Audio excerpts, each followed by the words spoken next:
শীতে টাটকা তাজা লাল গাজর দিয়ে আজকে বানিয়ে ফেলেছিলাম ডিম ছাড়াই এগলেস ক্যারট কেক। আর এই কেকটা কিন্তু খুবই সফট আর ময়েস্ট, মুখে দিলেই মিলিয়ে যাবে। প্রথমে কিছুটা ওয়ালনাটস এরকম কুচি কুচি করে নিয়েছি।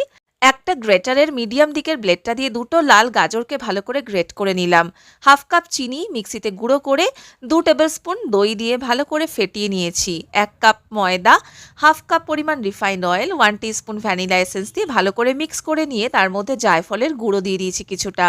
এর মধ্যে ওই গ্রেট করা গাজর, কুচানো ওয়ালনাটস মানে আখরোট, 1 পিঞ্চ মতো নুন, হাফ কাপ উষ্ণ গরম দুধ দিয়ে ভালো করে মিশিয়ে নিয়ে 1 টিস্পুন বেকিং পাউডার, 1/4 টিস্পুন দিলাম বেকিং সোডা। সবকিছু মিশিয়ে একটা কেক টিনে ঢেলে দেব। ওপর থেকে কিছু কিশমিশ ছড়িয়ে ভালো করে ট্যাপ করে ওভেনে ঢুকিয়ে 180 ডিগ্রিতে 30 থেকে 40 মিনিট এটাকে বেক করে নেব। ছুরি দিয়ে একটু চেক করে নেবেন, যদি ছুরি পরিষ্কার থাকে তাহলে বুঝবেন কেক কিন্তু রেডি। ঠান্ডা হলে আনমোল্ড করে সার্ভ করে দিন এই নরম তুলতুলে এগলেস ক্যারট কেক।